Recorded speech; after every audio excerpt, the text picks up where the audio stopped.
Hello there, ladies and gentlemen. It's me, Bruce from Radical X Games, bringing you a new game series called To Be or Not to Be, which is a narrative trope about Hamlet, I do believe. So let's jump into it. It looks like it's mostly point and click, choose your own adventure, so this is going to be a lot of fun.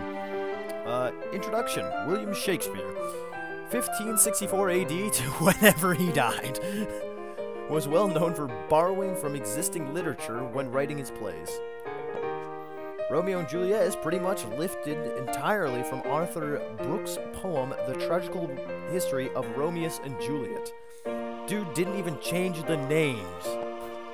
And as recent Shakespeare scholarship has established, the famed play William Shakespeare Presents Hamlet was lifted wholesome from the volume you are about to enjoy, To Be or Not to Be.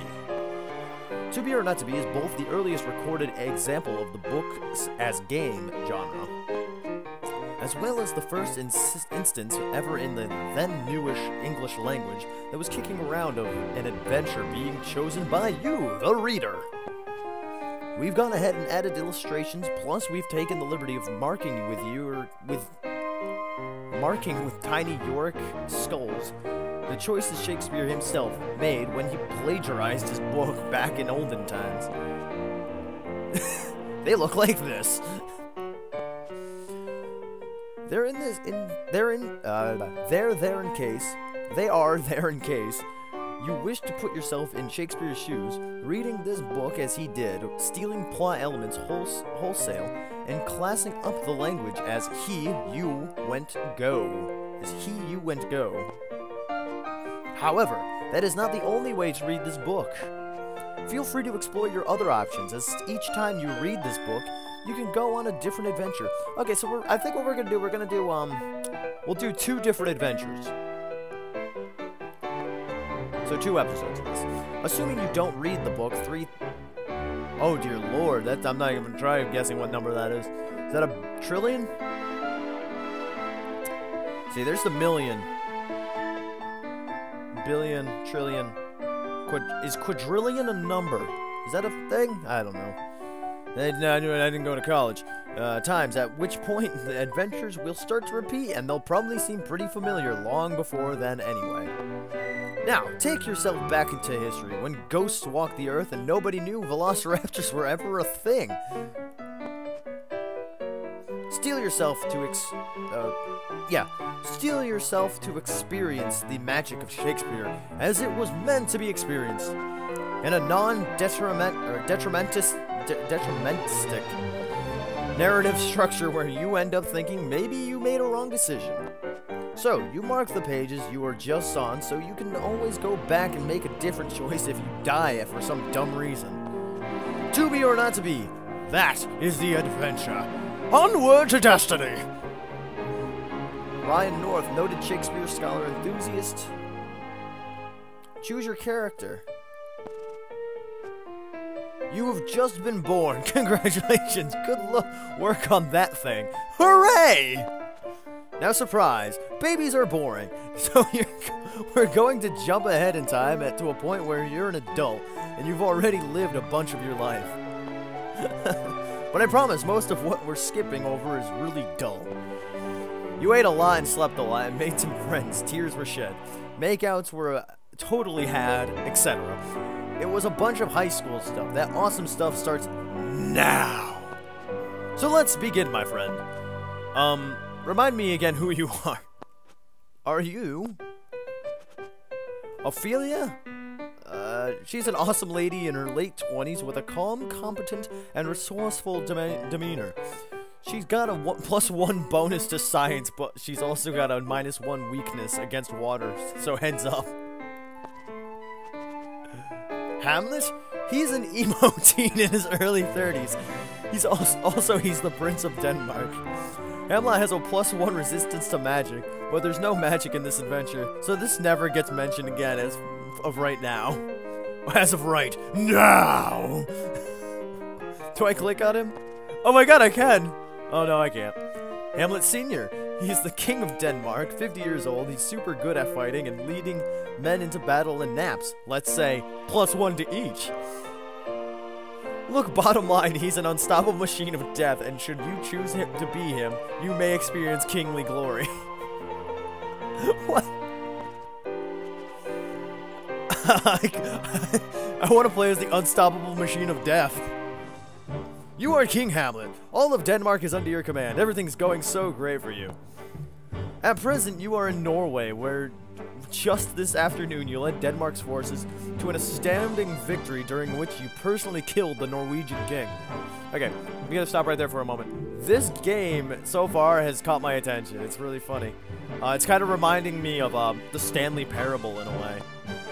Stabbed him right through the head, you did. His eye popped out and rolled on the ground, and you stepped on it. Like a boss! Whoa, your ass is bad. You are a bad ass. You decide after a day of being a good at fighting, you should have a nap. You've earned it. You settle down in an orchard for some nappy times.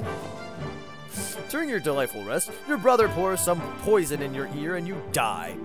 Unstoppable machine of death dies. Remember that one. Achievement get. Not to be. Choose.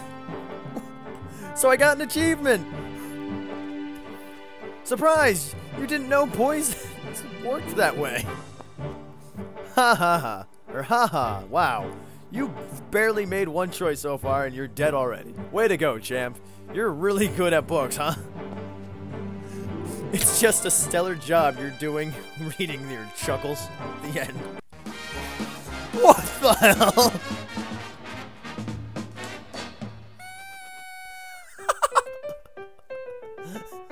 Oh, that's great. Congratulations, you found a new piece of artwork. Oh, okay, that was quick. Willem, hope you enjoyed this adventure. No. Okay, fine, I feel sorry for you. Here's a choice that you can choose. Become a ghost, or do not become a ghost. Let's become a ghost, because that's how it goes in Hamlet. Good news, the afterlife exists, and it's full of ghosts. You know this because you're now one of them. You get to spend all your time slamming doors, rattling chains, and telling one person who killed you. Oh, telling on the person who killed you. But here's the thing. I, the author, told you, the reader, that your brother poured poison in your ear while you napped. But you, as Sir Hamlet Sr., have no idea how you died. You slept through the whole thing. So you need to figure out who killed you if you're going to revenge yourself on your murder, assuming you even were murdered. Because remember that, for all you know, you could have died of a heart attack. This is an example of dramatic irony, only since we're in the second... Oh my effing god. Okay. Oh, come on. Okay, there we go. This is okay. Blah, blah, blah, blah. Only since we're in the second person, it's an amazing example of an entirely new species of dramatic irony. Something I'm going to call second-person pronoun paradoxal autodramatic irony. Wow! You are now aware of information that you're not aware of.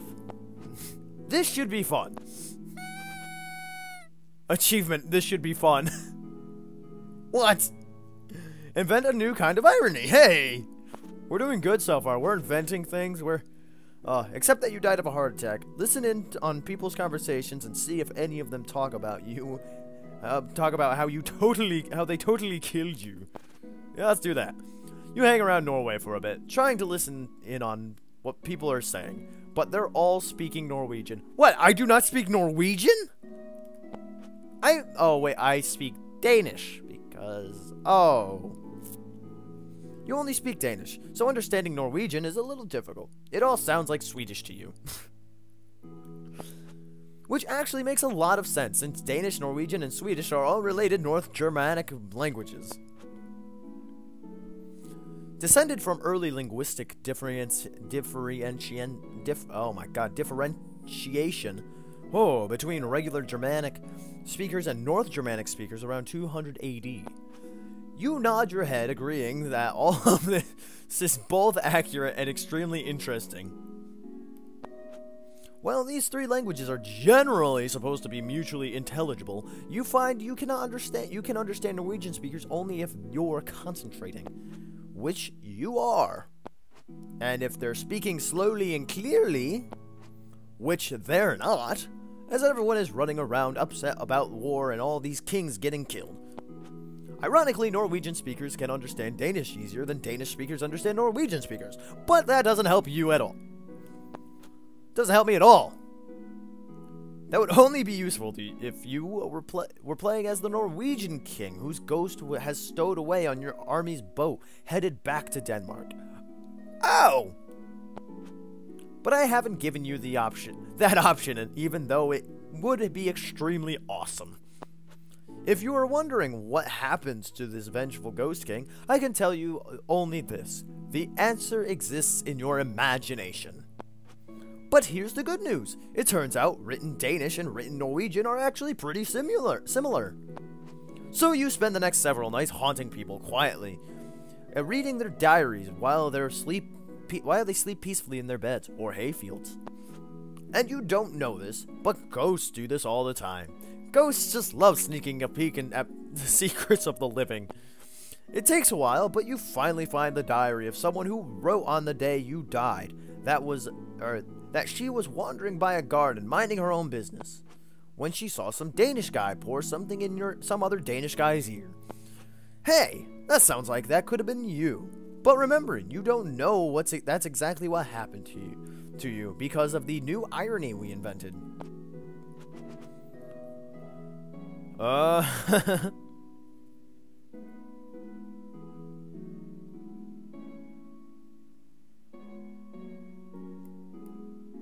Yeah, let's do this one. Why not? Because if we try the other one, there's a good chance that she does not hear me.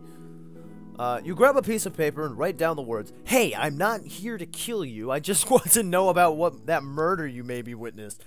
But in Danish, of course.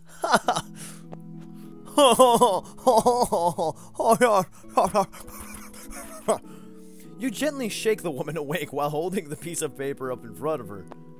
She's freaked out initially. She was just woken up by a ghostly apparition from beyond the grave. But once she reads the note, she looks at you suspiciously and says, "For real?"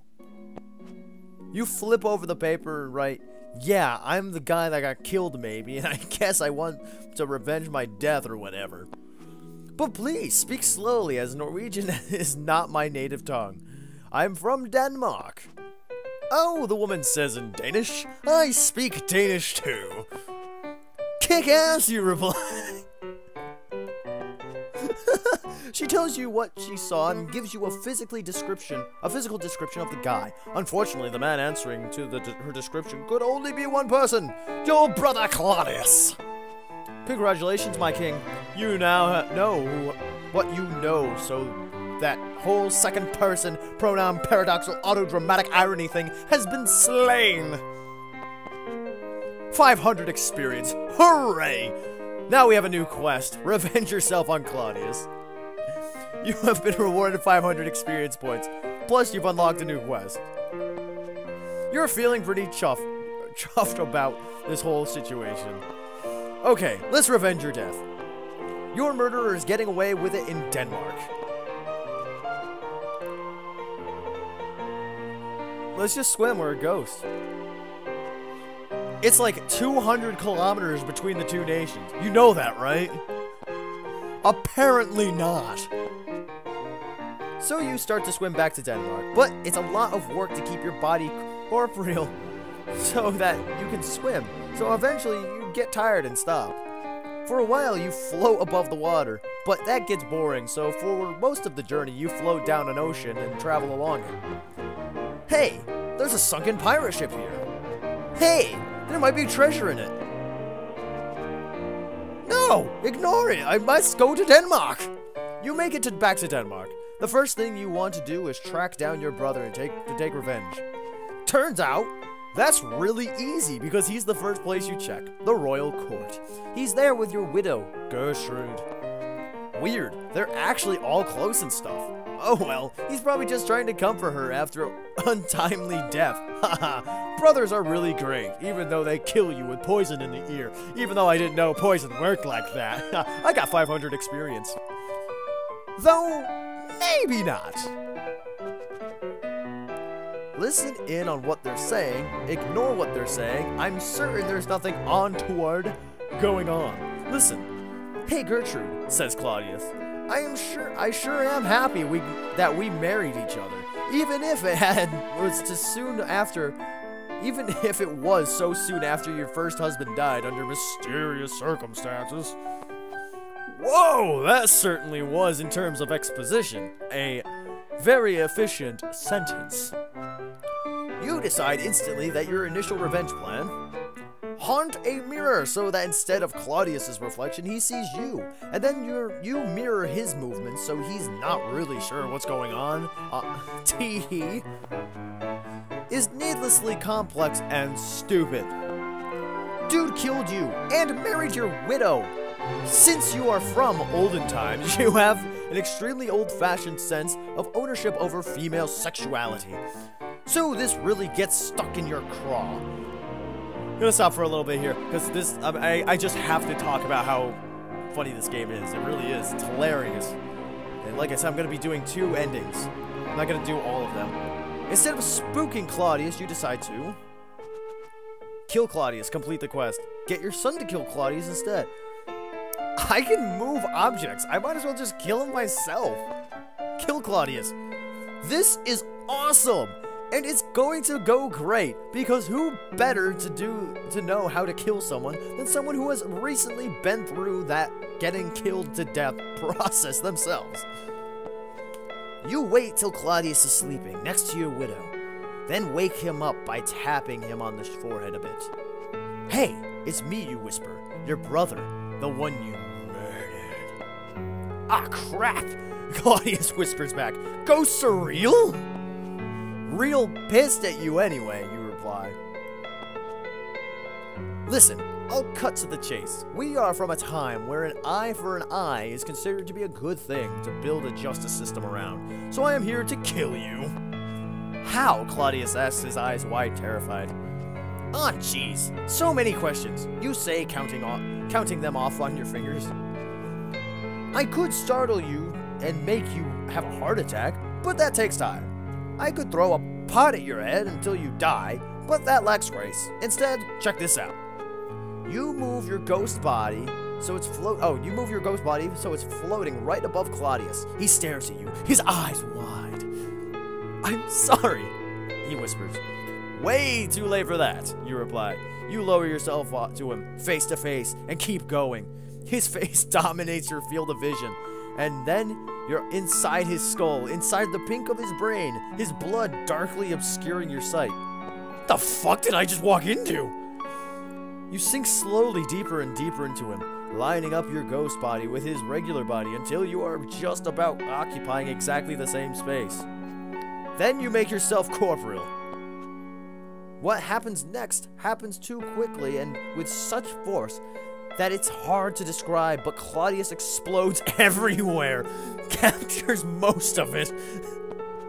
I mean, you're fine, but man, is this disgusting. Literally disgusting. Gertrude wakes up dripping in gore, screaming. You, my friend, have achieved revenge.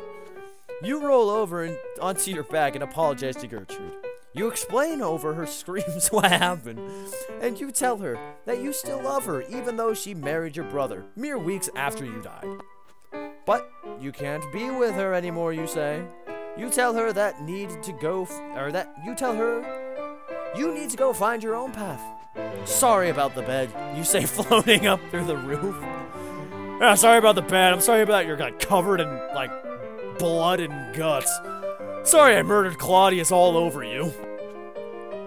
You spend the rest of your afterlife acting as an immortal judge from beyond the grave, exploding those who have committed the most egregious crimes, merely blowing the hands off of those who have been awful people, but still you feel deserve a second chance. People whisper your name in fear. Criminals are a cowardly, superstitious lot after all, and it works out pretty good for you. You do a lot of good for a lot of people. And yep, it turns out that blowing up bad guys never gets old. The end. So they have a picture of it. That's great.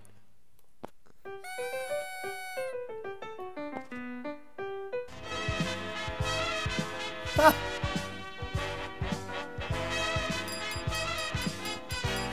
This is the hot stuff. Game over. Your stats this adventure.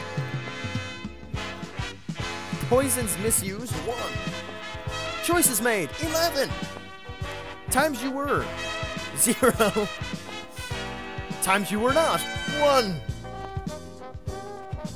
You created a better story than Shakespeare. Why not use your limitless powers to go on an all-new adventure? Restart from checkpoint, restart the adventure. Show me the credits!